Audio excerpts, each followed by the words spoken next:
بہرحال جس طریقے سے علی امین گنڈاپور صاحب اس کو بلڈ اپ کر رہے ہیں، اس کو ہائپ کر رہے ہیں، اور کہا جا رہا ہے کہ جی آج خان صاحب نے بھی کہہ دیا کہ جی ہر شخص جو وہاں پہ نہیں آئے گا اس کو ٹکٹ نہیں ملے گا. سوابی میں آ کے ان کے پاس کیا آپشن ہے ملک صاحب؟ یعنی ایک اسلام آباد کی طرف ایک اور ڈیسائسو مارچ ہوگا، یا بیٹھ کے تقریریں کر کے قراردادیں پاس کر کے اور پھر گھر چلے جائیں گے؟ آپشن ان کے پاس ہے کیا اس وقت؟ شکریہ خان صاحب. دیکھیے بنیادی بات تو یہ ہے کہ پاپولیرٹی اور پاپولزم میں میرے نزدیک ایک فرق ہوتا ہے. پاپولیرٹی آپ کی ہوتی ہے کہ آپ اپنی پاپولیرٹی کو جو ہے وہ برش کر لیتے ہیں، اس سے آپ فائدہ اٹھا لیتے ہیں، آپ حکومت میں چلے جاتے ہیں، آپ ایک بڑا ایسا جو اچیومنٹ ہوتی ہے آپ اس کو حاصل کر لیتے ہیں. پاپولزم میں آپ پاپولر تو ضرور ہوتے ہیں لیکن آپ کے راستے میں رکاوٹیں ہوتی ہیں، آپ اس پورے سسٹم کے اندر اپنی سپیس نہیں پا رہے ہوتے. اور سپیس نہ پانے کی جو وجوہات ہوتی ہیں وہ یہ ہوتی ہیں کہ آپ شاید جو ہے اس ملک کے مروجہ جو نظام ہوتا ہے، سیاسی نظام، اس کے اندر اپنی جگہ بنانے کی پوزیشن میں نہیں ہوتے. اگر آپ دیکھا جائے، جس کا بھی ذکر ماریہ کر رہی تھی، ٹھیک ہے آپ پاپولر ہوئے، ٹھیک ہے عمران خان صاحب جیل چلے گئے، انہوں نے جلسے بھی کر لیے، جن چیزوں کو انہوں نے روکنے کی کوشش کی، ان تمام چیزوں میں آج تک پاکستان تحریک انصاف ناکام ہوتی چلی گئی.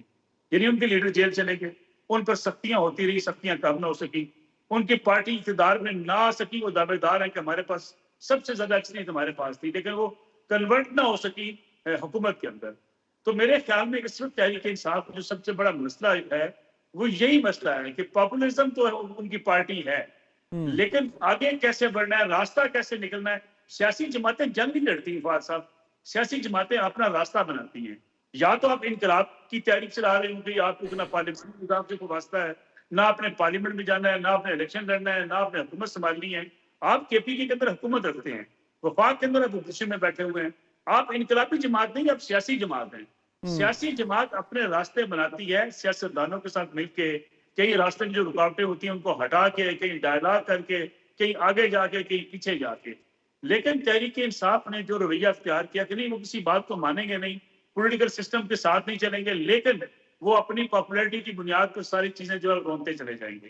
اب دیکھیں سوابی کا جلسہ ہے، سوابی کے جلسے میں کیا فیصلہ کریں گے؟ اسلام آباد کی طرف آئیں گے، حکومت نہیں آنے دے گی.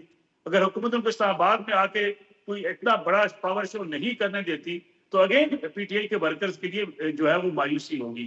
پھر دوسری بات جو ایک توسر بنایا جا رہا ہے کہ جی خان صاحب بس جو باہر آنے والے ہیں، بات چیت ہو گئی ہے.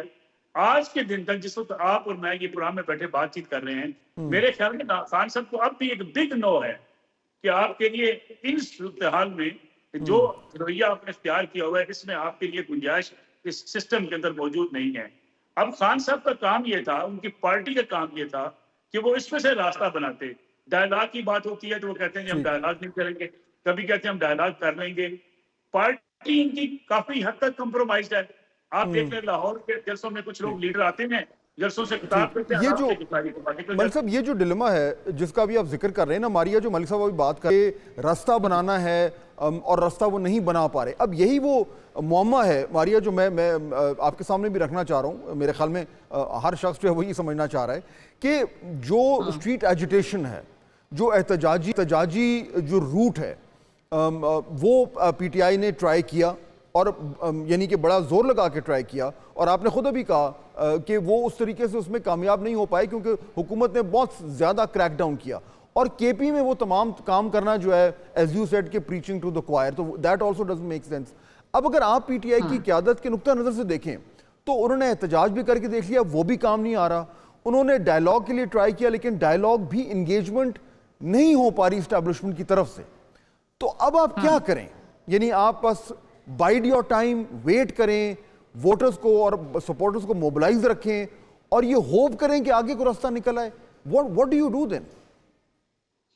لیکن ہم یہ کیوں ازیوم کر رہے ہیں کہ کوئی سیاسی حل تلاش کرنے کی یا اسٹیبلشمنٹ کے ساتھ تعلقات بنا کر آگے بڑھنے کی کوشش نہیں کی جا رہی؟ ہر طرح سے ریچ آؤٹ بھی کیا جا رہا ہے، رابطے ہوئے بھی ہیں. گنڈاپور صاحب اسلام آباد آئے، وہ کہاں غائب رہے؟ کیا باتیں ہوئی؟ واپس کیوں چلے گئے؟